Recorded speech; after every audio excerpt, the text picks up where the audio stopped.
How to Live in 24 Hours a Day by Arnold Bennett. Preface. This preface, though placed at the beginning, as a preface must be, should be read at the end of the book. I have received a large amount of correspondence concerning this small work, and many reviews of it, some of them nearly as long as the book itself, have been printed. But scarcely any of the comment has been adverse.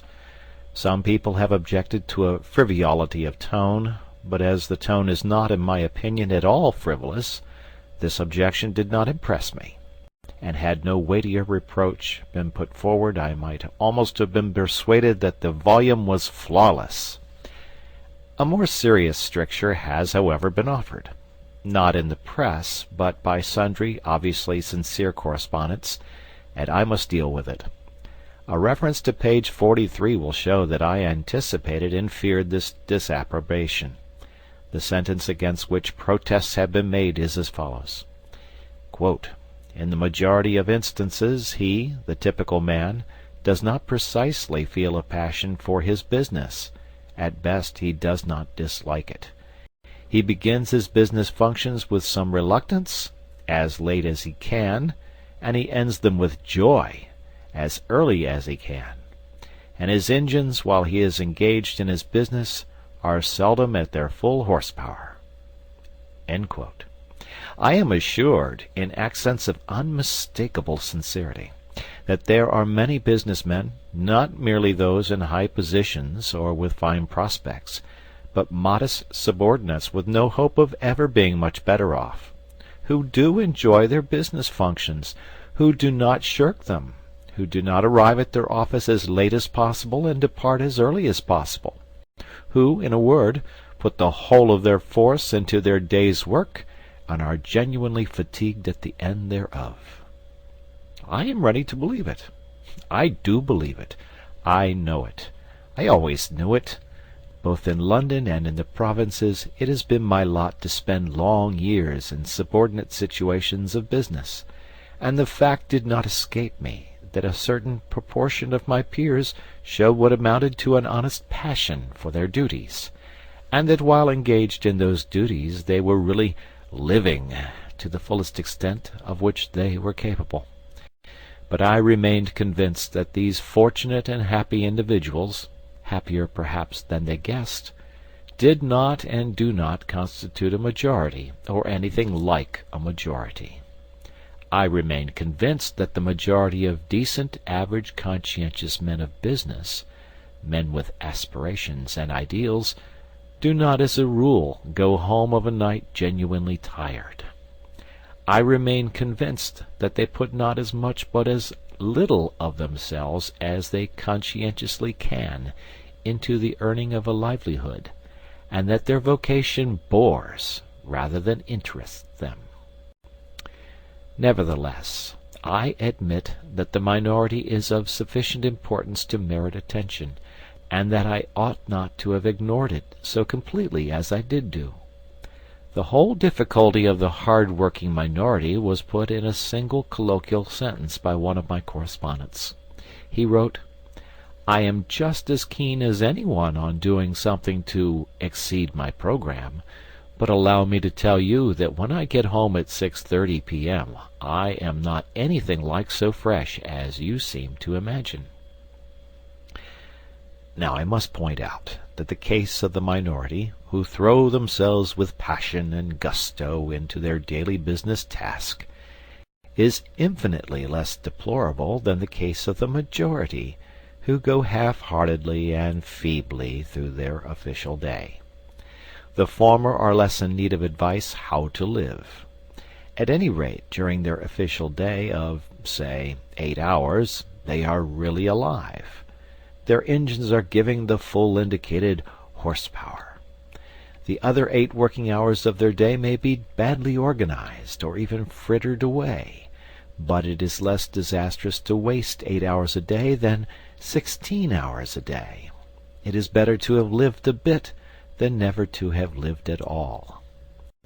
The real tragedy is the tragedy of the man who is braced to effort neither in the office nor out of it, and to this man this book is primarily addressed. "But," says the other and more fortunate man, "although my ordinary program is bigger than his, I want to exceed my program too. I am living a bit, I want to live more, but I really can't do another day's work on the top of my official day." The fact is, I, the author, ought to have foreseen that I should appeal most strongly to those who already had an interest in existence. It is always the man who has tasted life who demands more of it. Well, you of the minority, let us assume that the intensity of your daily money-getting will not allow you to carry out quite all the suggestions in the following pages. Some of the suggestions may yet stand. I admit that you may not be able to use the time spent on the journey home at night, but the suggestion for the journey to the office in the morning is as practicable for you as for anybody. And that weekly interval of 40 hours, from Saturday to Monday, is yours just as much as the other man's, though a slight accumulation of fatigue may prevent you from employing the whole of your horsepower upon it. There remains then the important portion of the 3 or more evenings a week. You tell me flatly that you are too tired to do anything outside your program at night. In reply to which I tell you flatly that if your ordinary day's work is thus exhausting, then the balance of your life is wrong and must be adjusted. A man's powers ought not to be monopolized by his ordinary day's work. What, then, is to be done? The obvious thing to do is to circumvent your ardor for your ordinary day's work by a ruse. Employ your engines in something beyond the program before, and not after, you employ them on the program itself. Briefly, get up earlier in the morning. You say you cannot. You say it is impossible for you to go earlier to bed of a night. To do so would upset the entire household. I do not think it is quite impossible to go to bed earlier at night. I think that if you persist in rising earlier, and the consequence is insufficiency of sleep, you will soon find a way of going to bed earlier. But my impression is that the consequences of rising earlier will not be an insufficiency of sleep. My impression, growing stronger every year, is that sleep is partly a matter of habit and of slackness. I am convinced that most people sleep as long as they do because they are at a loss for any other diversion. How much sleep do you think is daily obtained by the powerful, healthy man who daily rattles up your street in charge of Carter Patterson's van? I have consulted a doctor on this point. He is a doctor who for 24 years has had a large general practice in a large flourishing suburb of London, inhabited by exactly such people as you and me. He is a curt man, and his answer was curt. Most people sleep themselves stupid. He went on to give his opinion that 9 men out of 10 would have better health and more fun out of life if they spent less time in bed. Other doctors have confirmed this judgment, which, of course, does not apply to growing youths. Rise an hour and a half, or even 2 hours earlier, and, if you must, retire earlier when you can. In the matter of exceeding programs, you will accomplish as much in 1 morning hour as in 2 evening hours. But, you may say, I couldn't begin without some food and servants. Surely, my dear sir, in an age when an excellent spirit lamp, including a saucepan, can be bought for less than a shilling, you are not going to allow your highest welfare to depend upon the precarious immediate cooperation of a fellow creature. Instruct the fellow creature, whoever she may be, at night. Tell her to put a tray in a suitable position overnight. On that tray, 2 biscuits, a cup and saucer, a box of matches and a spirit lamp. On the lamp, the saucepan. On the saucepan, the lid. but turned the wrong way up. On the reversed lid, the small teapot, containing a minute quantity of tea leaves. You will then have to strike a match, that is all. In 3 minutes the water boils, and you pour it into the teapot, which is already warm. In 3 more minutes the tea is infused. You can begin your day while drinking it. These details may seem trivial to the foolish, but to the thoughtful they will not seem trivial. The proper, wise balancing of one's whole life may depend upon the feasibility of a cup of tea at an unusual hour. Chapter 1. The Daily Miracle. Yes, he's one of those men that don't know how to manage. Good situation, regular income, quite enough for luxuries as well as needs. Not really extravagant, and yet the fellow's always in difficulties. Somehow he gets nothing out of his money. Excellent flat, half empty. Always looks as if he'd had the brokers in. New suit, old hat. Magnificent necktie, baggy trousers.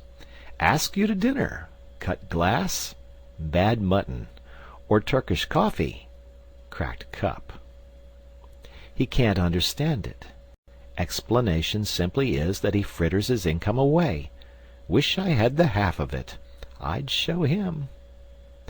So we have most of us criticized at one time or another in our superior way. We are nearly all chancellors of the exchequer. It is the pride of the moment. Newspapers are full of articles explaining how to live on such and such a sum, and these articles provoke a correspondence whose violence proves the interest they excite. Recently, in a daily organ, a battle raged round the question whether a woman can exist nicely in the country on £85 a year. I have seen an essay, How to Live on 8 shillings a Week, but I have never seen an essay, How to Live on 24 hours a day. Yet it has been said that time is money. That proverb understates the case. Time is a great deal more than money. If you have time, you can obtain money, usually. But though you have the wealth of a cloakroom attendant at the Carlton Hotel, you cannot buy yourself a minute more time than I have, or the cat by the fire has. Philosophers have explained space. They have not explained time. It is the inexplicable raw material of everything. With it, all is possible. Without it, nothing. The supply of time is truly a daily miracle, an affair genuinely astonishing when one examines it. You wake up in the morning, and lo, your purse is magically filled with 24 hours of the unmanufactured tissue of the universe of your life. It is yours.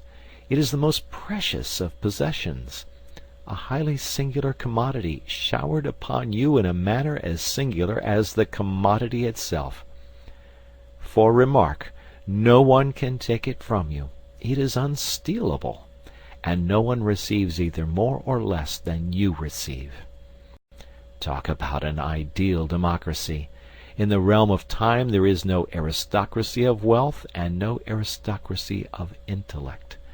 Genius is never rewarded by even an extra hour a day. And there is no punishment. Waste your infinitely precious commodity as much as you will, and the supply will never be withheld from you. No mysterious power will say, "This man is a fool, if not a knave. He does not deserve time. He shall be cut off at the meter." It is more certain than consols, and payment of income is not affected by Sundays. Moreover, you cannot draw on the future. Impossible to get into debt. You can only waste the passing moment. You cannot waste tomorrow. It is kept for you. You cannot waste the next hour. It is kept for you. I said the affair was a miracle. Is it not? You have to live on this 24 hours of daily time. Out of it you have to spin health, pleasure, money, content, respect, and the evolution of your immortal soul. Its right use, its most effective use, is a matter of the highest urgency and of the most thrilling actuality. All depends on that. Your happiness, the elusive prize that you are all clutching for, my friends, depends on that. Strange that the newspapers, so enterprising and up-to-date as they are not full of how to live on a given income of time instead of how to live on a given income of money. Money is far commoner than time. When one reflects, one perceives that money is just about the commonest thing there is. It encumbers the earth in gross heaps. If one can't contrive to live on a certain income of money, one earns a little more, or steals it, or advertises for it. One doesn't necessarily muddle one's life because one can't quite manage on £1,000 a year. One braces the muscles and makes it guineas, and balances the budget. But if you cannot arrange that an income of 24 hours a day shall exactly cover all proper items of expenditure, one does muddle one's life definitely. The supply of time, though gloriously regular, is cruelly restricted. Which of us lives on 24 hours a day? And when I say lives, I do not mean exists, nor muddles through. Which of us is free from that uneasy feeling that the great spending departments of his daily life are not managed as they ought to be? Which of us is quite sure that his fine suit is not surmounted by a shameful hat, or that in attending to the crockery he has forgotten the quality of the food? Which of us is not saying to himself, which of us has not been saying to himself all his life, I shall alter that when I have a little more time? We never shall have any more time. We have, and we have always had, all the time there is. It is the realization of this profound and neglected truth, which, by the way, I have not discovered, that has led me to the minute practical examination of daily time. Expenditure. Chapter 2. The desire to exceed one's program. But, someone may remark with the English disregard of everything except the point, what is he driving at with his 24 hours a day? I have no difficulty in living on 24 hours a day. I do all that I want to do, and still find time to go in for newspaper competitions. Surely it is a simple affair, knowing that one has only 24 hours a day, to content oneself with 24 hours a day. To you, my dear sir, I present my excuses and apologies. You are precisely the man that I have been wishing to meet for about 40 years. Will you kindly send me your name and address, and state your charge for telling me how you do it? Instead of me talking to you, you ought to be talking to me. That you exist, I am convinced, and that I have not yet encountered you is my loss. Meanwhile, until you appear, I will continue to chat with my companions in distress, that innumerable band of souls who are haunted, more or less painfully, by the feeling that the years slip by, and slip by, and slip by, and that they have not yet been able to get their lives into proper working order. If we analyze that feeling, we shall perceive it to be primarily one of uneasiness, of expectation, of looking forward, of aspiration. It is a source of constant discomfort, for it behaves like a skeleton at the feast of all our enjoyments. We go to the theater and laugh, but between the acts it raises a skinny finger at us. We rush violently for the last train, and while we are cooling a long age on the platform waiting for the last train, it promenades its bones up and down by our side and inquires, O man, what hast thou done with thy youth? What art thou doing with thine age? You may urge that this feeling of continuous looking forward, of aspiration is part of life itself, and inseparable from life itself. True. But there are degrees. A man may desire to go to Mecca. His conscience tells him that he ought to go to Mecca. He fares forth either by the aid of cooks or unassisted. He may probably never reach Mecca. He may drown before he gets to Port Said. He may perish ingloriously on the coast of the Red Sea. His desire may remain eternally frustrate. Unfulfilled aspiration may always trouble him, but he will not be tormented in the same way as the man who, desiring to reach Mecca, and harried by the desire to reach Mecca, never leaves Brixton. It is something to have left Brixton. Most of us have not left Brixton. We have not even taken a cab to Ludgate Circus and inquired from cooks the price of a conducted tour. And our excuse to ourselves is that there are only 24 hours in the day. If we further analyze our vague, uneasy aspiration, we shall, I think, see that it springs from a fixed idea that we ought to do something in addition to those things which we are loyally and morally obliged to do. We are obliged, by various codes written and unwritten, to maintain ourselves and our families, if any, in health and comfort, to pay our debts, to save, to increase our prosperity by increasing our efficiency. A task sufficiently difficult, a task which very few of us achieve, a task often beyond our skill. Yet, if we succeed in it, as we sometimes do, we are not satisfied. The skeleton is still with us. And even when we realize that the task is beyond our skill, that our powers cannot cope with it, we feel that we should be less discontented if we gave to our powers, already overtaxed, something still further to do. And such is indeed the fact. The wish to accomplish something outside their formal program is common to all men who in the course of evolution have risen past a certain level.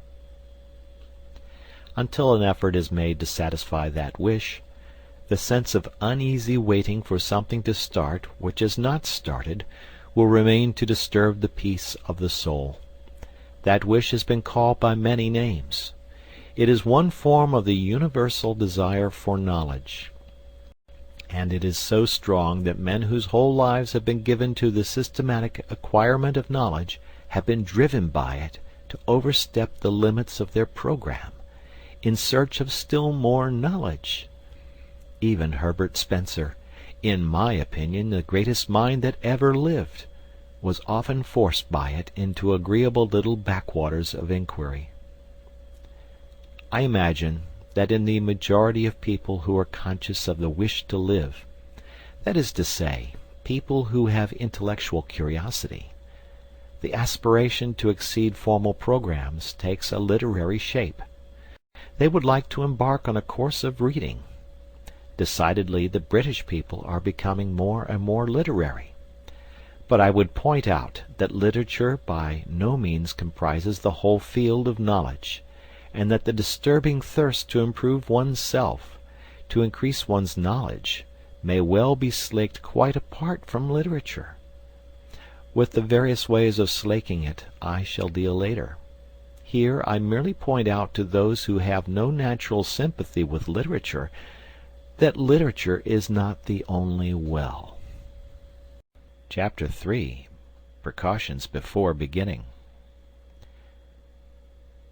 Now that I have succeeded, if succeeded I have, in persuading you to admit to yourself that you are constantly haunted by a suppressed dissatisfaction with your own arrangement of your daily life, and that the primal cause of that inconvenient dissatisfaction is the feeling that you are every day leaving undone something which you would like to do, and which indeed you are always hoping to do when you have more time.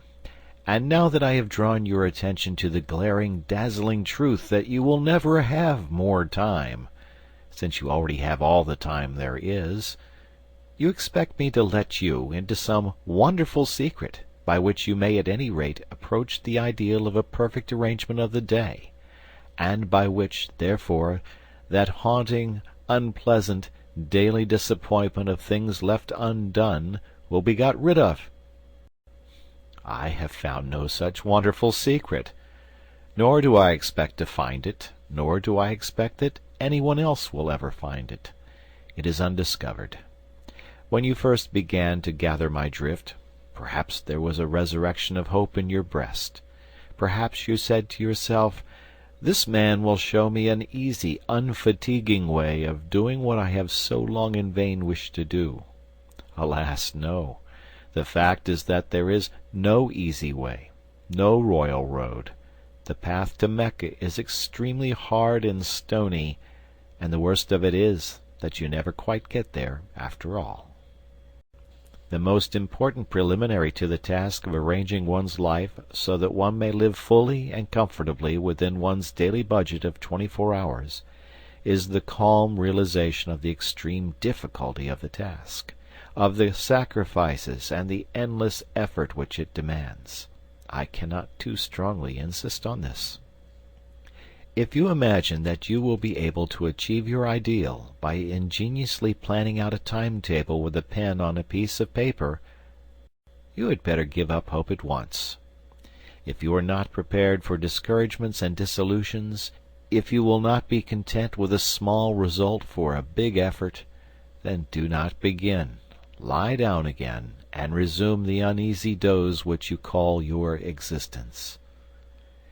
It is very sad, is it not? Very depressing and somber. And yet I think it is rather fine, too, this necessity for the tense bracing of the will before anything worth doing can be done.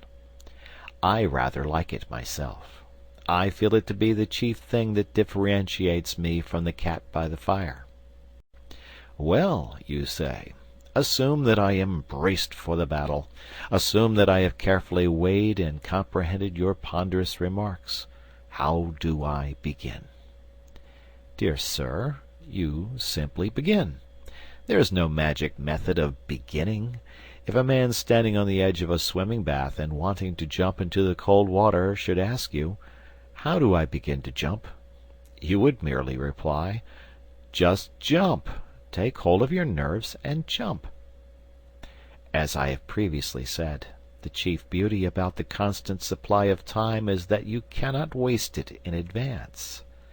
The next year, the next day, the next hour are lying ready for you, as perfect, as unspoilt, as if you had never wasted or misapplied a single moment in all your career. Which fact is very gratifying and reassuring. You can turn over a new leaf every hour if you choose. Therefore no object is served in waiting till next week, or even until tomorrow. You may fancy that the water will be warmer next week. It won't. It will be colder. But before you begin, let me murmur a few words of warning in your private ear. Let me principally warn you against your own ardor. Ardor in well-doing is a misleading and a treacherous thing. It cries out loudly for employment. You can't satisfy it at first. It wants more and more. It is eager to move mountains and divert the course of rivers. It isn't content till it perspires.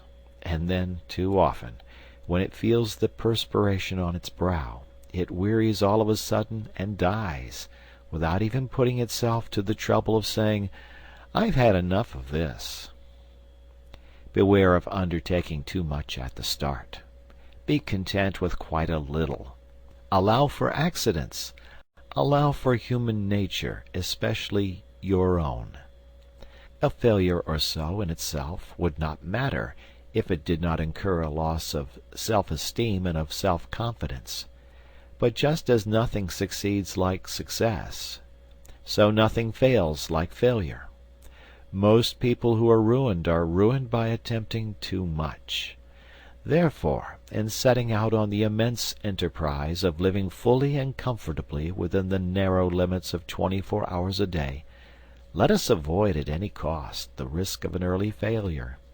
I will not agree that, in this business at any rate, A glorious failure is better than a petty success. I am all for the petty success. A glorious failure leads to nothing. A petty success may lead to a success that is not petty. So let us begin to examine the budget of the day's time. You say your day is already full to overflowing. How? You actually spend in earning your livelihood how much? 7 hours on the average? And in actual sleep, 7? I will add 2 hours and be generous, and I will defy you to account to me on the spur of the moment for the other 8 hours. Chapter 4. The Cause of the Troubles. In order to come to grips at once with the question of time expenditure in all its actuality, I must choose an individual case for examination. I can only deal with one case, and that case cannot be the average case, because there is no such case as the average case, just as there is no such man as the average man. Every man and every man's case is special. But if I take the case of a Londoner who works in an office, whose office hours are from 10 to 6, and who spends 50 minutes morning and night in traveling between his house door and his office door, I shall have got as near to the average as facts permit. There are men who have to work longer for a living, but there are others who do not have to work so long. Fortunately, the financial side of existence does not interest us here. For our present purpose, the clerk at £1 a week is exactly as well off as the millionaire in Carlton House Terrace. Now the great and profound mistake which my typical man makes in regard to his day is a mistake of general attitude, a mistake which vitiates and weakens 2/3 of his energies and interests. In the majority of instances, he does not precisely feel a passion for his business. At best, he does not dislike it. He begins his business functions with reluctance, as late as he can, and he ends them with joy, as early as he can. And his engines while he is engaged in his business are seldom at their full horsepower. I know that I shall be accused by angry readers of traducing the city worker, but I am pretty thoroughly acquainted with the city, and I stick to what I say. Yet in spite of all this he persists in looking upon those hours from 10 to 6 as the day, to which the 10 hours preceding them and the 6 hours following them are nothing but a prologue and epilogue. Such an attitude, unconscious though it be, of course kills his interest in the odd 16 hours, with the result that, even if he does not waste them, he does not count them, he regards them simply as margin. This general attitude is utterly illogical and unhealthy, since it formally gives the central prominence to a patch of time and a bunch of activities which the man's one idea is to get through and have done with. If a man makes 2/3 of his existence subservient to 1/3, for which admittedly he has no absolutely feverish zest, how can he hope to live fully and completely? He cannot. If my typical man wishes to live fully and completely, he must, in his mind, arrange a day within a day. And this inner day, a Chinese box in a larger Chinese box, must begin at 6 p.m. and end at 10 a.m. It is a day of 16 hours, and during all these 16 hours he has nothing whatever to do but cultivate his body and his soul and his fellow men. During those 16 hours he is free. He is not a wage earner. He is not preoccupied with monetary cares. He is just as good as a man with a private income. This must be his attitude, and his attitude is all important. His success in life, much more important than the amount of estate upon which his executors will have to pay estate duty, depends on it. What? You say that full energy given to those 16 hours will lessen the value of the business 8? Not so. On the contrary, it will assuredly increase the value of the business 8. One of the chief things which my typical man has to learn is that the mental faculties are capable of a continuous hard activity. They do not tire, like an arm or a leg. All they want is change, not rest, except in sleep. I shall now examine the typical man's current method of employing the 16 hours that are entirely his, beginning with his uprising. I will merely indicate things which he does and which I think he ought not to do, postponing my suggestions for planting the times when I shall have cleared, as a settler clears spaces in a forest. In justice to him, I must say that he wastes very little time before he leaves the house in the morning at 9:10. In too many houses he gets up at 9, breakfasts between 9:07 and 9:30, and then bolts. But immediately he bangs the front door his mental faculties, which are tireless, become idle. He walks to the station in a condition of mental coma. Arrived there, he usually has to wait for the train. On hundreds of suburban stations every morning you see men calmly strolling up and down platforms, while railway companies unblushingly rob them of time, which is more than money. Hundreds of thousands of hours are thus lost every day, simply because my typical man thinks so little of time that it has never occurred to him to take quite easy precautions against the risk of its loss. He has a solid coin of time to spend every day. Call it a sovereign. He must get change for it, and in getting change he is content to lose heavily. Supposing that in selling him a ticket, the company said, "We will change your sovereign, but we shall charge you 3 halfpence for doing so." What would my typical man exclaim? Yet that is the equivalent of what the company does when it robs him of 5 minutes twice a day. You say I am dealing with minutiae. I am, and later on I will justify myself. Now will you kindly buy your paper and step onto the train? Chapter 5. Tennis and the Immortal Soul. You get into the morning train with your newspaper, and you calmly and majestically give yourself up to your newspaper. You do not hurry. You know you have at least half an hour of security in front of you. As your glance lingers idly at the advertisements of shipping and of songs on the outer pages, your air is the air of a leisured man, wealthy in time, of a man from some planet where there are 124 hours a day instead of 24.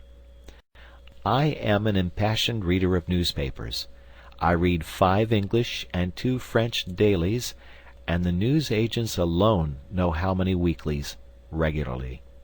I am obliged to mention this personal fact lest I should be accused of a prejudice against newspapers, when I say that I object to the reading of newspapers in the morning train. Newspapers are produced with rapidity, to be read with rapidity.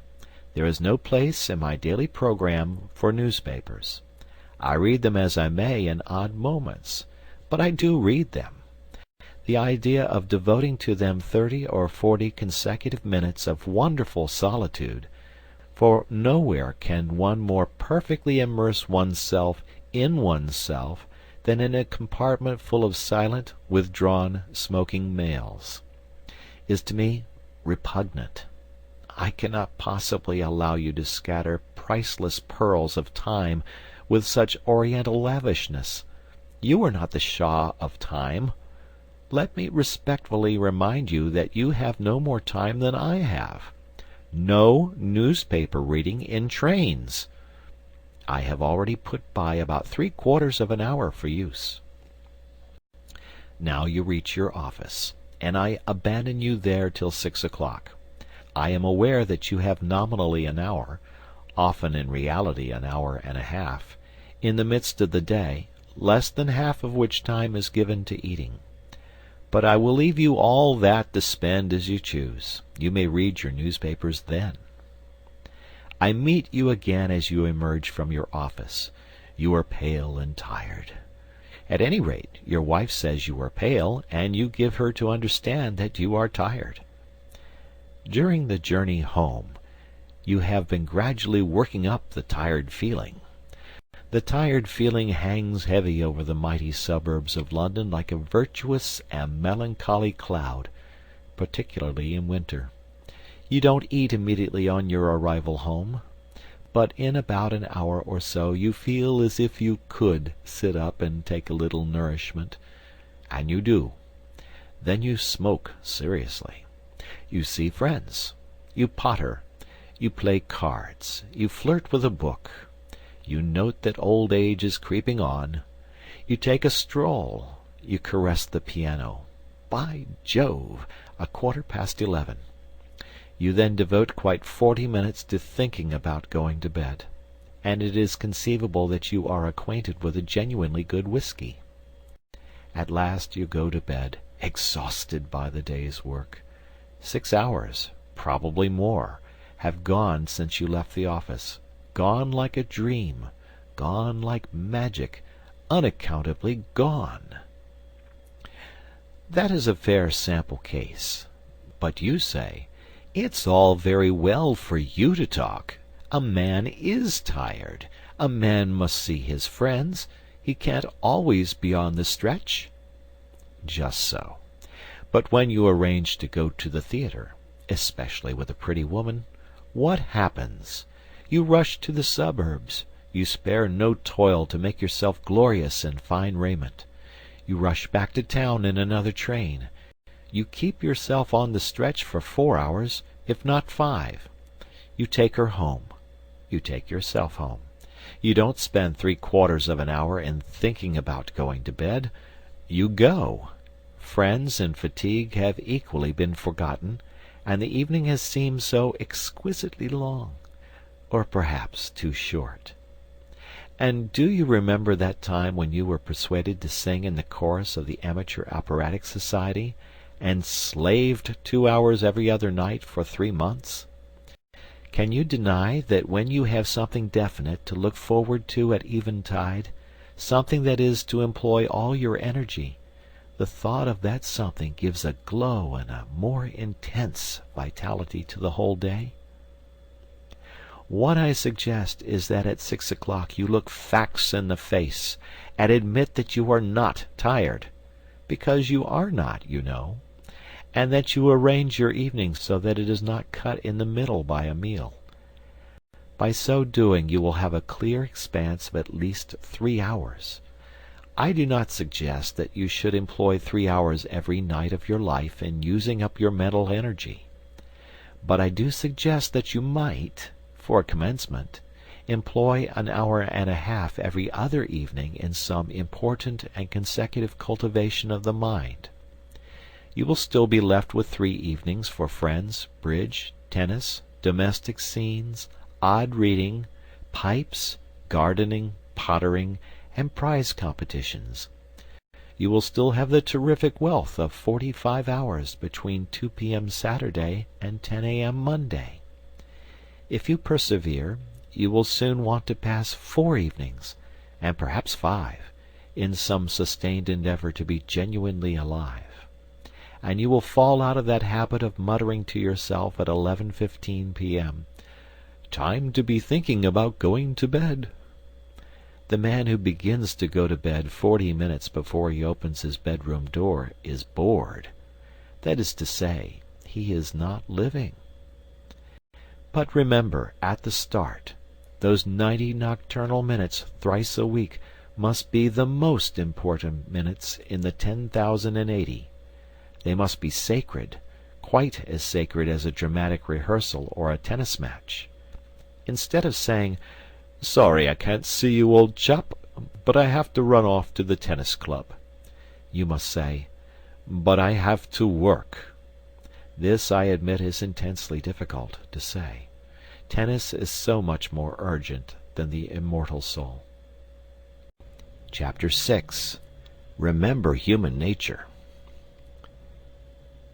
I have incidentally mentioned the vast expanse of 45 hours between leaving business at 2 p.m. on Saturday and returning to business at 10 a.m. on Monday.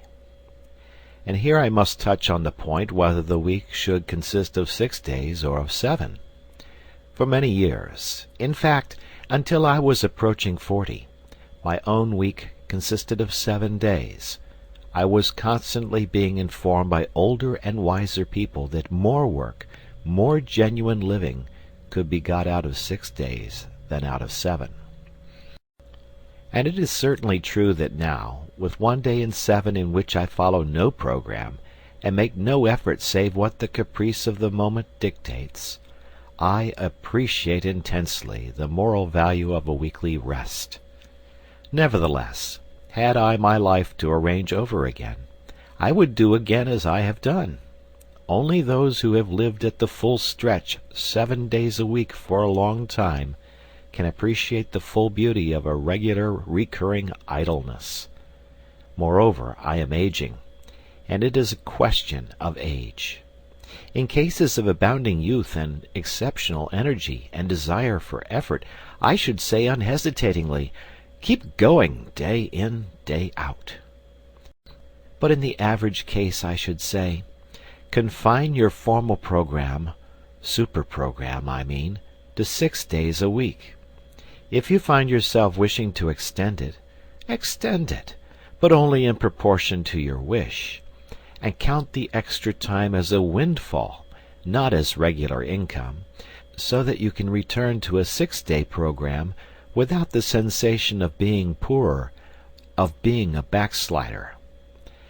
Let us now see where we stand.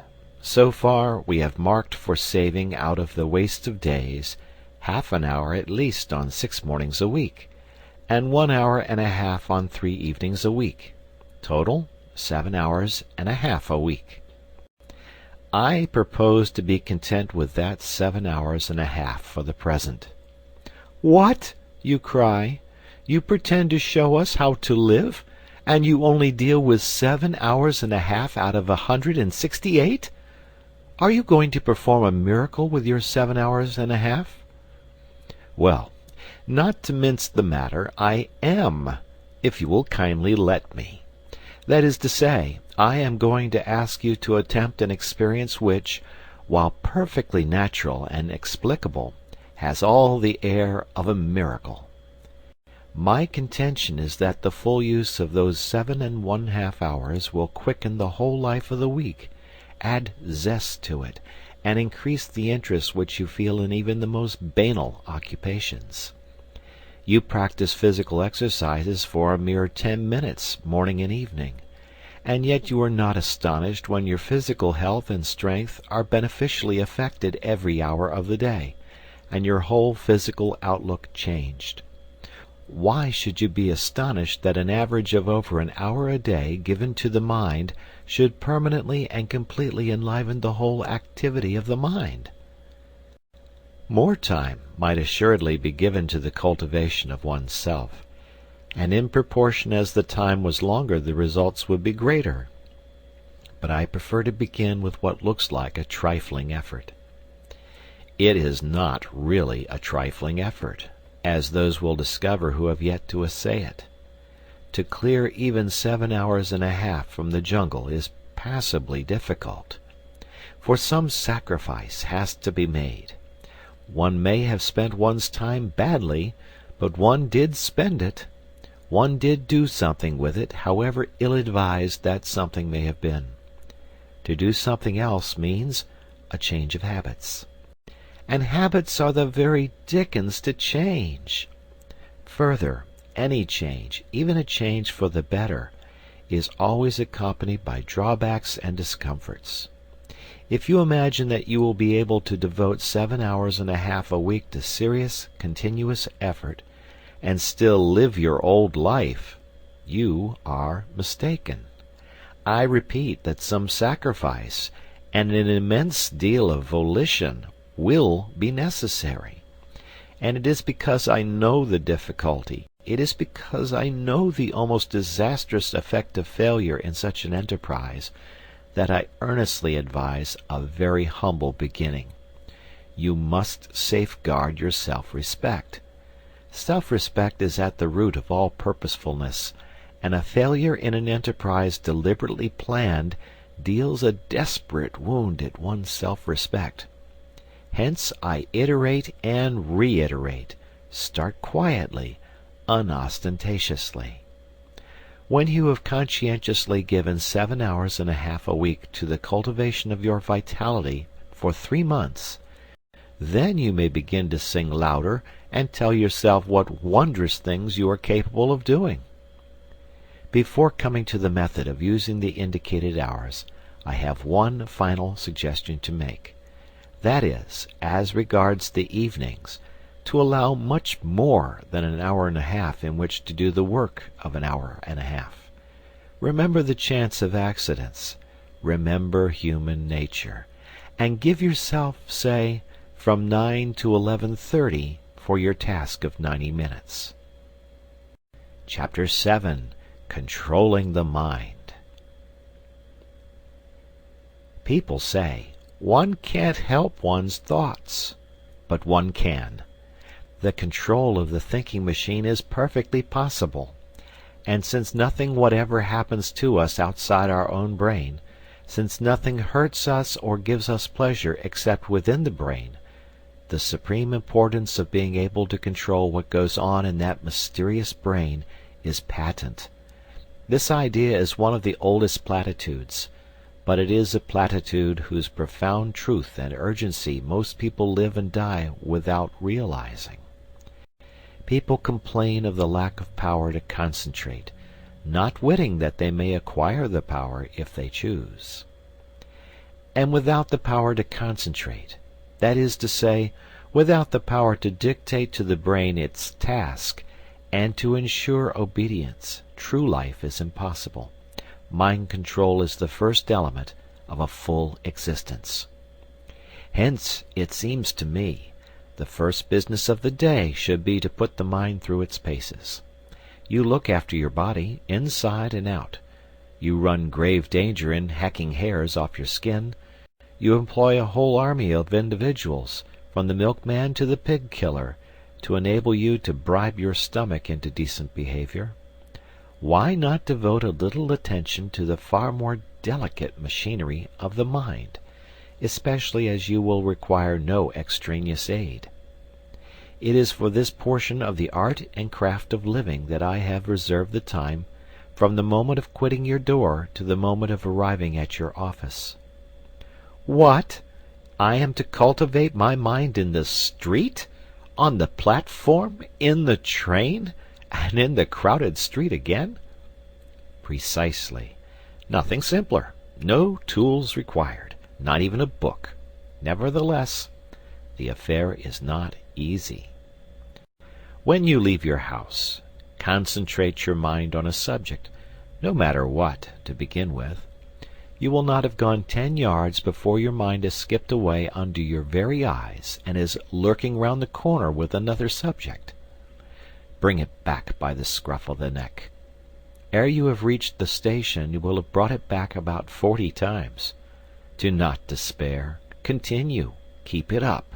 You will succeed. You cannot by any chance fail if you persevere. It is idle to pretend that your mind is incapable of concentration. Do you not remember that morning when you received a disquieting letter which demanded a very carefully worded answer?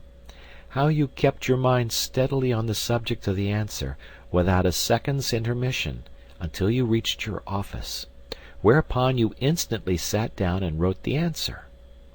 That was a case in which you were roused by circumstances to such a degree of vitality that you were able to dominate your mind like a tyrant. You would have no trifling. You insisted that its work should be done, and its work was done. By the regular practice of concentration, as to which there is no secret, save the secret of perseverance, you can tyrannize over your mind, which is not the highest part of you, every hour of the day, and in no matter what place. The exercise is a very convenient one. If you got into your morning train with a pair of dumbbells for your muscles, or an encyclopedia in 10 volumes for your learning, you would probably excite remark.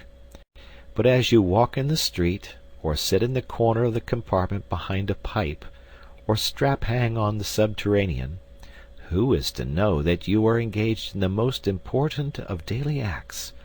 What asinine boor can laugh at you? I do not care what you concentrate on, so long as you concentrate. It is the mere disciplining of the thinking machine that counts. But still, you may as well kill two birds with one stone and concentrate on something useful. I suggest, it is only a suggestion, a little chapter of Marcus Aurelius or Epictetus. Do not, I beg, shy at their names.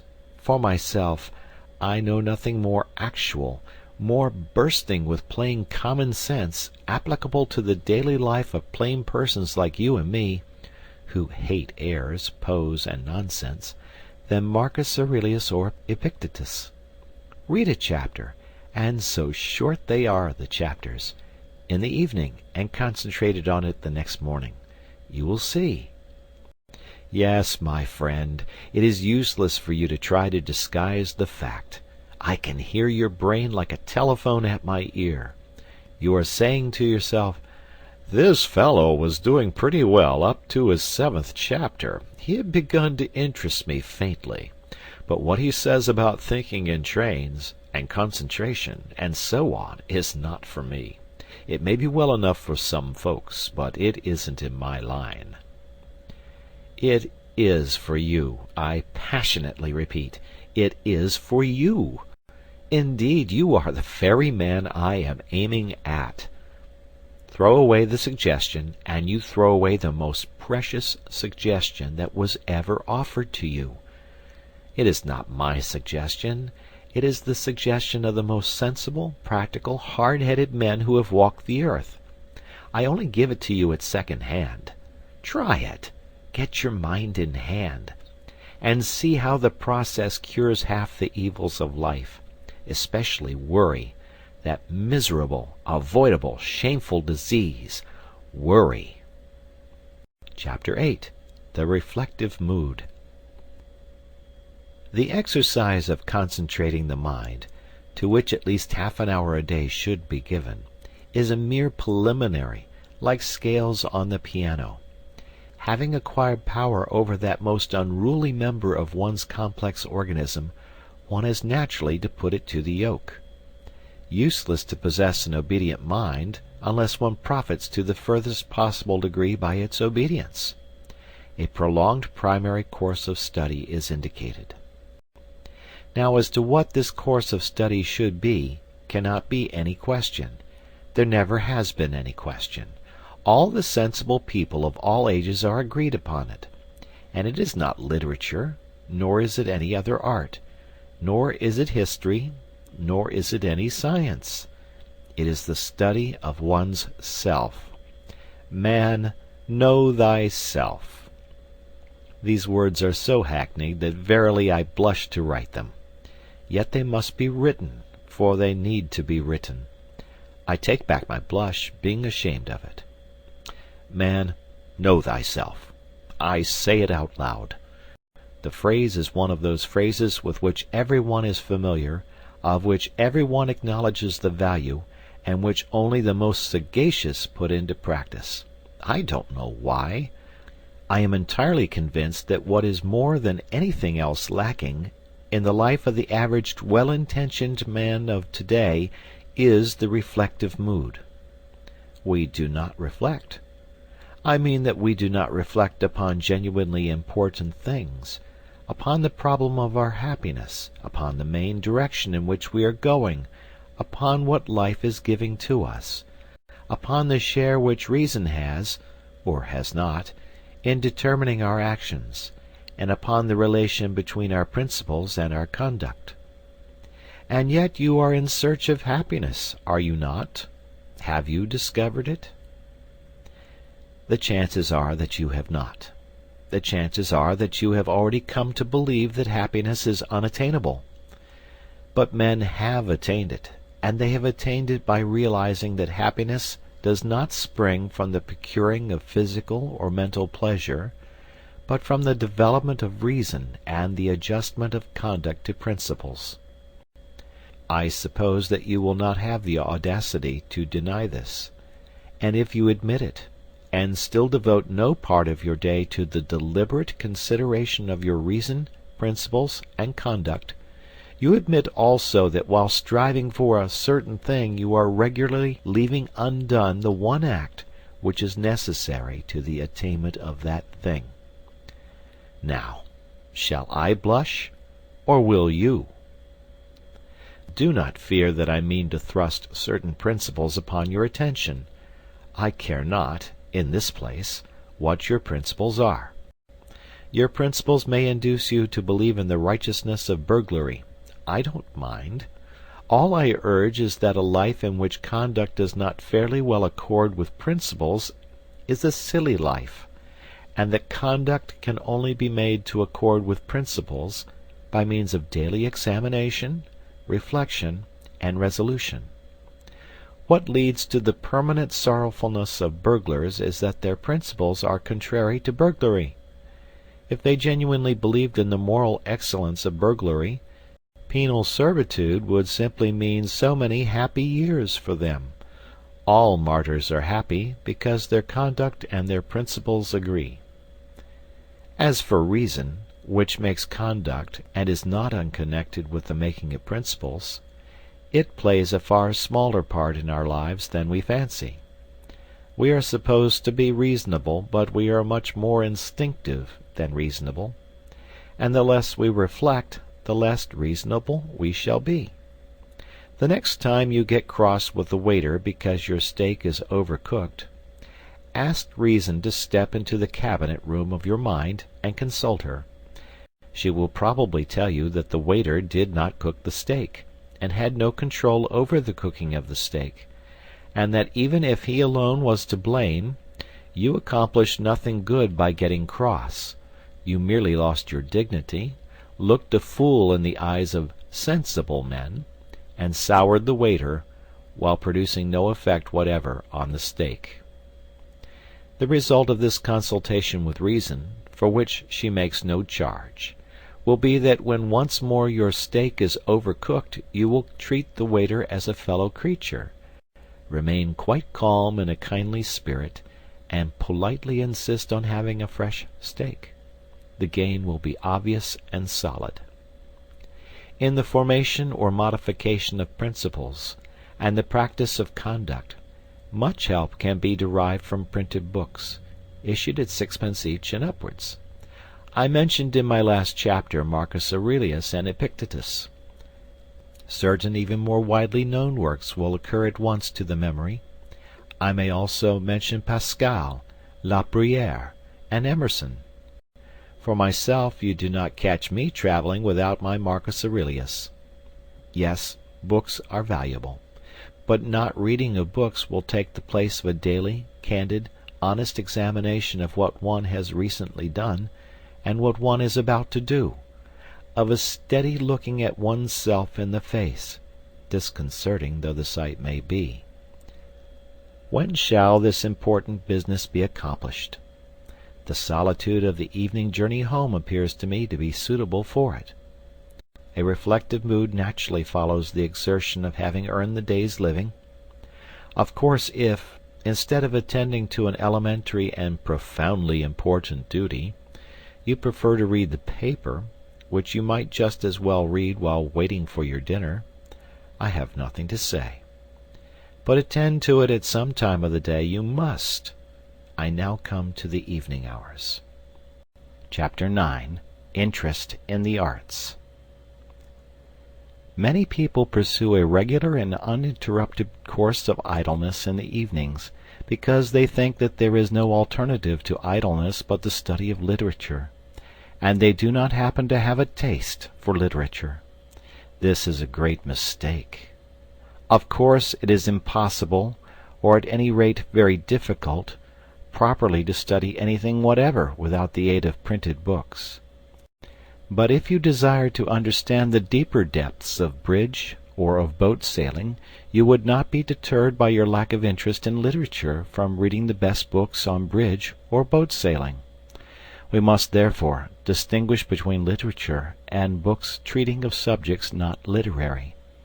I shall come to literature in due course. Let me now remark to those who have never read Meredith, and who are capable of being unmoved by a discussion as to whether Mr. Stephen Phillips is or is not a true poet, that they are perfectly within their rights. It is not a crime not to love literature. It is not a sign of imbecility. The mandarins of literature will order out to instant execution the unfortunate individual who does not comprehend, say, the influence of Wordsworth on Tennyson. But that is only their impudence. Where would they be, I wonder, if requested to explain the influences that went to make Tchaikovsky's pathetic symphony? There are enormous fields of knowledge quite outside literature which will yield magnificent results to cultivators. For example, since I have just mentioned the most popular piece of high-class music in England today, I am reminded that the promenade concerts begin in August. You go to them. You smoke your cigar or cigarette, and I regret to say that you strike your matches during the soft bars of the Lohengrin Overture, and you enjoy the music. But you say you cannot play the piano or the fiddle or even the banjo, that you know nothing of music. What does that matter? That you have a genuine taste for music is proved by the fact that, in order to fill his hall with you and your peers, the conductor is obliged to provide programs from which bad music is almost entirely excluded. A change from the old Covent Garden days. Now surely your inability to perform the Maiden's Prayer on a piano need not prevent you from making yourself familiar with the construction of the orchestra, to which you listen a couple of nights a week during a couple of months. As things are, you probably think of the orchestra as a heterogeneous mass of instruments producing a confused, agreeable mass of sound.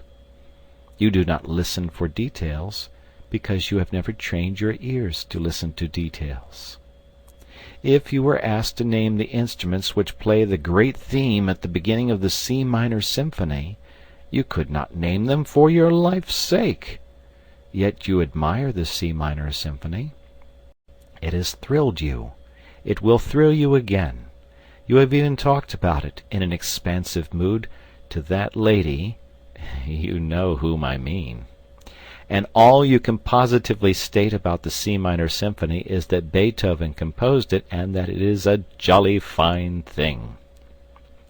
Now, if you have read, say, Mr. Krehbiel's How to Listen to Music, which can be got at any bookseller's for less than the price of a stall at the Alhambra, and which contains photographs of all the orchestral instruments and plans of the arrangement of orchestras, you would next go to a promenade concert with an astonishing intensification of interest in it. Instead of a confused mass, the orchestra would appear to you as what it is, a marvelously balanced organism whose various groups of members each have a different and an indispensable function. You would spy out the instruments, and listen for their respective sounds. You would know the gulf that separates a French horn from an English horn, and you would perceive why a player of the hautboy gets higher wages than a fiddler, though the fiddle is the more difficult instrument. You would live at a promenade concert, whereas previously you had merely existed there in a state of beatific coma, like a baby gazing at a bright object. The foundations of a genuine, systematic knowledge of music might be laid. You might specialize your inquiries either on a particular form of music, such as the symphony, or on the works of a particular composer. At the end of a year of 48 weeks of 3 brief evenings each, combined with the study of programs, and attendances at concerts chosen out of your increasing knowledge, you would really know something about music, even though you were as far off as ever from jangling the Maiden's Prayer on the piano. But I hate music, you say. My dear sir, I respect you. What applies to music applies to the other arts. I might mention Mr. Claremont Witt's How to Look at Pictures, or Mr. Russell Sturgis's how to judge architecture, as beginnings, mere beginnings, of systematic vitalizing knowledge in other arts, the materials for whose study abound in London. I hate all the arts, you say. My dear sir, I respect you more and more. I will deal with your case next, before coming to literature. Chapter 10. Nothing in life is humdrum. Art is a great thing, but it is not the greatest. The most important of all perceptions is the continual perception of cause and effect. In other words, the perception of the continuous development of the universe. In still other words, the perception of the course of evolution. When one has thoroughly got imbued into one's head the leading truth that nothing happens without a cause, one grows not only large-minded, but large-hearted. It is hard to have one's watch stolen, but one reflects that the thief of the watch became a thief from causes of heredity and environment, which are as interesting as they are scientifically comprehensible. And one buys another watch, if not with joy, at any rate with a philosophy that makes bitterness impossible. One loses, in the study of cause and effect, that absurd air which so many people have of being always shocked and pained by the curiousness of life. Such people live amid human nature as if human nature were a foreign country full of awful foreign customs. But, having reached maturity, one ought surely to be ashamed of being a stranger in a strange land. The study of cause and effect, while it lessens the painfulness of life, adds to life's picturesqueness. The man to whom evolution is but a name looks at the sea as a grandiose, monotonous spectacle, which he can witness in August for 3 shillings third-class return. The man who is imbued with the idea of development, of continuous cause and effect, perceives in the sea an element which in the day before yesterday of geology was vapor, which yesterday was boiling, and which tomorrow will inevitably be ice. He perceives that a liquid is merely something on its way to be solid, and he is penetrated by a sense of the tremendous, changeful picturesqueness of life.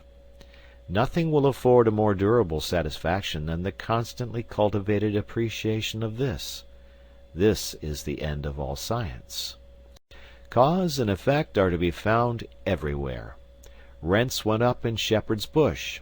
It was painful and shocking that rents should go up in Shepherd's Bush, but to a certain point we are all scientific students of cause and effect, and there was not a clerk lunching at a Lyons restaurant who did not scientifically put 2 and 2 together and see in the once twopenny tube the cause of an excessive demand for wigwams in Shepherd's Bush, and in the excessive demand for wigwams the cause of the increase in the price of wigwams. Simple, you say disdainfully. Everything, the whole complex movement of the universe, is as simple as that, when you can sufficiently put 2 and 2 together. And, my dear sir, perhaps you happen to be an estate agent's clerk, and you hate the arts, and you want to foster your immortal soul, and you can't be interested in your business because it's so humdrum. Nothing is humdrum. The tremendous, changeful picturesqueness of life is marvelously shown in an estate agent's office. What? There was a block of traffic in Oxford Street. To avoid the block, people actually began to travel under the cellars and drains, and the result was a rise of rents in Shepherd's Bush. And you say that isn't picturesque? Suppose you were to study, in this spirit, the property question in London for an hour and a half every other evening. Would it not give zest to your business, and transform your whole life? You would arrive at more difficult problems, and you would be able to tell us why, as the natural result of cause and effect, the longest straight street in London is about a yard and a half in length, while the longest absolutely straight street in Paris extends for miles. I think you will admit that in an estate agent's clerk I have not chosen an example that specially favors my theories. You are a bank clerk, and you have not read that breathless romance, disguised as a scientific study, Walter Bagehot's Lombard Street? Ah, my dear sir, if you had begun with that, and followed it up for 90 minutes every other evening, how enthralling your business would be to you, and how much more clearly you would understand human nature. You are penned in town, but you love excursions in the country and the observation of wild life. Certainly a heart-enlarging diversion.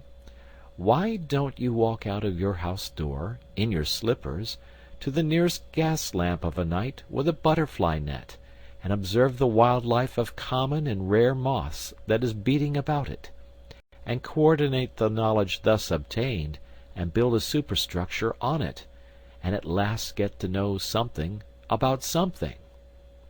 You need not be devoted to the arts, not to literature, in order to live fully.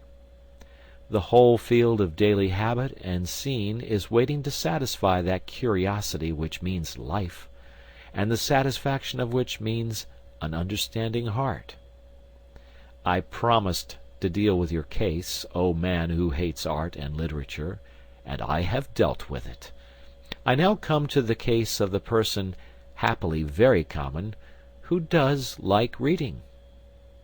Chapter 11. Serious Reading. Novels are excluded from serious reading, so that the man who, bent on self-improvement, has been deciding to devote 90 minutes 3 times a week to a complete study of the works of Charles Dickens would be well advised to alter his plans. The reason is not that novels are not serious. Some of the great literature of the world is in the form of prose fiction. The reason is that bad novels ought not to be read, and that good novels never demand any appreciable mental application on the part of the reader. It is only the bad parts of Meredith's novels that are difficult. A good novel rushes you forward like a skiff down a stream, and you arrive at the end, perhaps breathless, but unexhausted.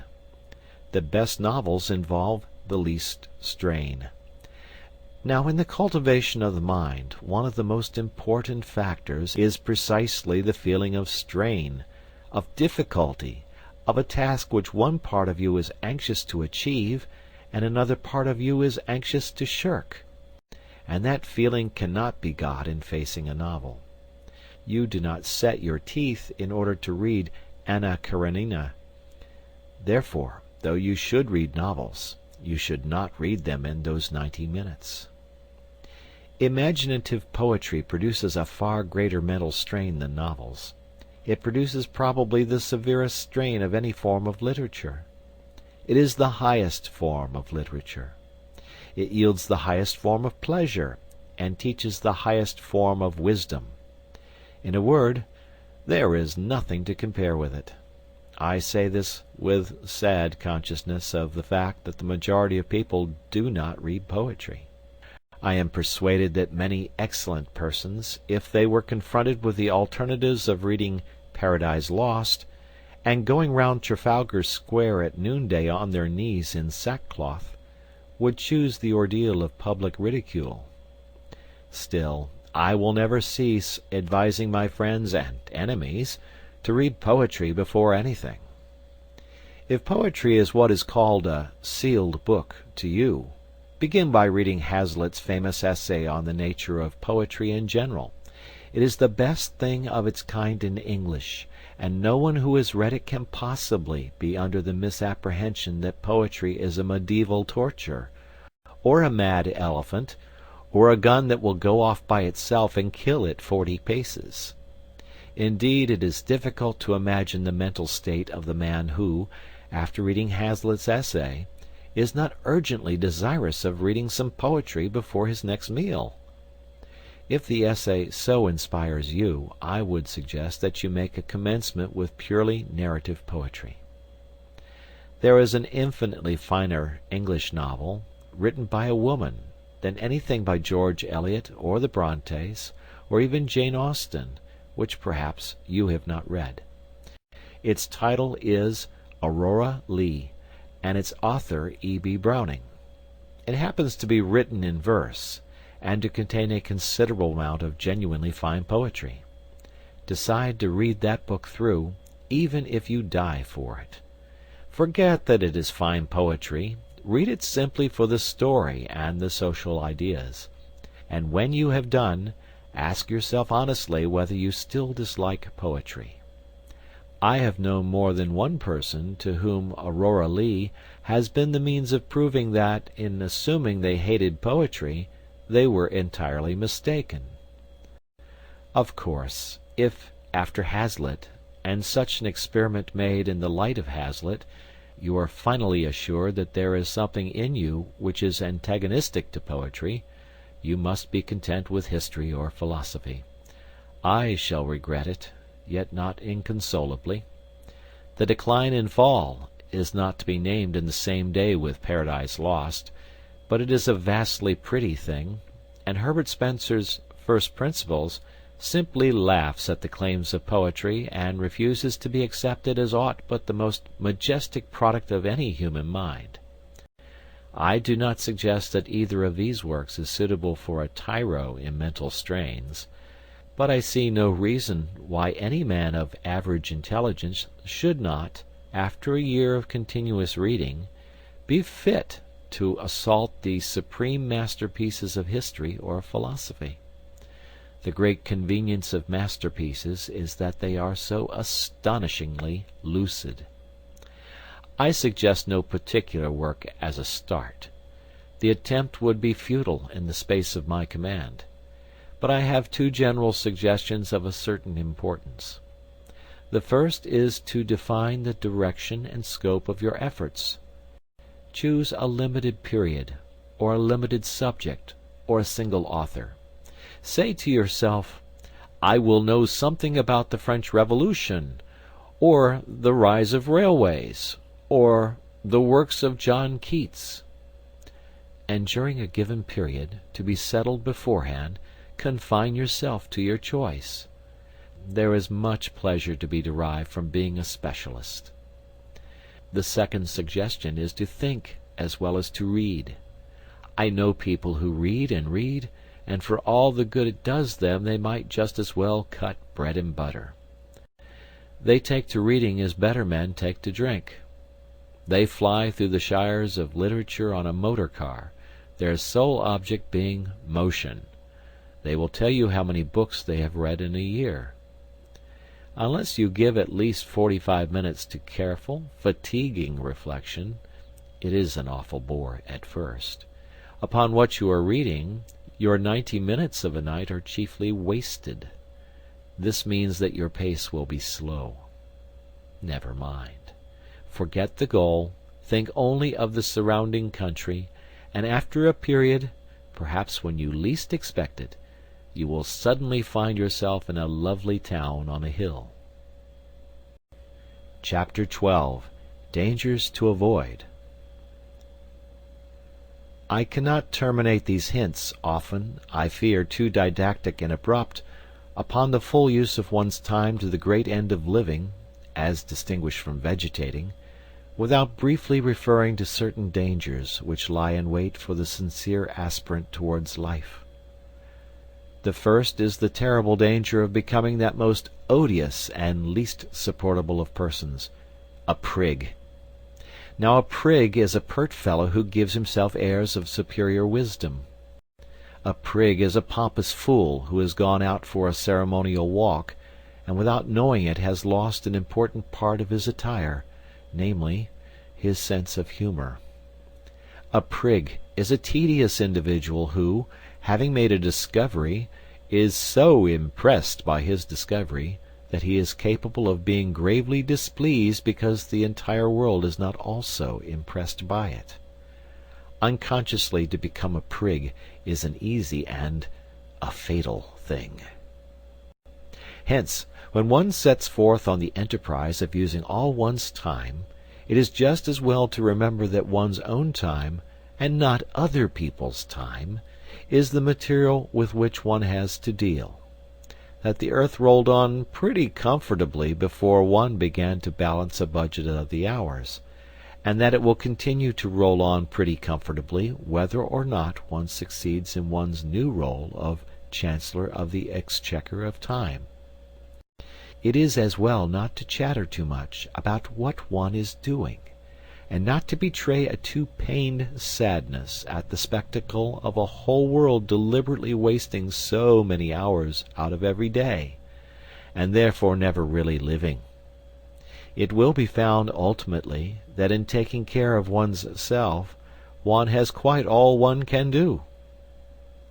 Another danger is the danger of being tied to a program like a slave to a chariot. One's program must not be allowed to run away with one. It must be respected, but it must not be worshipped as a fetish. A program of daily employ is not a religion. This seems obvious. Yet I know men whose lives are a burden to themselves and a distressing burden to their relatives and friends, simply because they have failed to appreciate the obvious. "Oh, no!" I have heard the martyred wife exclaim. "Arthur always takes the dog out for exercise at 8 o'clock, and he always begins to read at 8:45. So it's quite out of the question that we should," etc., etc. And the note of absolute finality in that plaintive voice reveals the unsuspected and ridiculous tragedy of a career. On the other hand, a program is a program, and unless it is treated with deference, it ceases to be anything but a poor joke. To treat one's program with exactly the right amount of deference, to live with not too much and not too little elasticity, is scarcely the simple affair it may appear to the inexperienced. And still another danger is the danger of developing a policy of rush, of being gradually more and more obsessed by what one has to do next. In this way one may come to exist as in a prison, and one's life may cease to be one's own. One may take the dog out for a walk at 8 o'clock, and meditate the whole time on the fact that one must begin to read at 8:45, and that one must not be late. And the occasional deliberate breaking of one's program will not help to mend matters. The evil springs not from persisting without elasticity in what one has attempted, but from originally attempting too much, from filling one's program till it runs over. The only cure is to reconstitute the program and to attempt less. But the appetite for knowledge grows by what it feeds on, and there are men who come to like a constant breathless hurry of endeavor. Of them it may be said that a constant breathless hurry is better than an eternal doze. In any case, if the program exhibits a tendency to be oppressive, and yet one wishes not to modify it, an excellent palliative is to pass with exaggerated deliberation from one portion of it to another. For example, to spend 5 minutes in perfect mental quiescence between chaining up the St. Bernard and opening the book. In other words, to waste 5 minutes with the entire consciousness of wasting them. The last and chiefest danger which I would indicate is one to which I have already referred, the risk of a failure at the commencement of the enterprise. I must insist on it. A failure at the commencement may easily kill outright the newborn impulse towards a complete vitality, and therefore every precaution should be observed to avoid it. The impulse must not be overtaxed. Let the pace of the first lap be absurdly slow, but let it be as regular as possible. And, having once decided to achieve a certain task, achieve it at all costs of tedium and distaste. The gain in self-confidence of having accomplished a tiresome labor is immense. Finally, in choosing the first occupations of those evening hours, be guided by nothing whatever but your taste and natural inclination. It is a fine thing to be a walking encyclopedia of philosophy. But if you happen to have no liking for philosophy, and to have a like for the natural history of street cries, much better leave philosophy alone and take to street cries.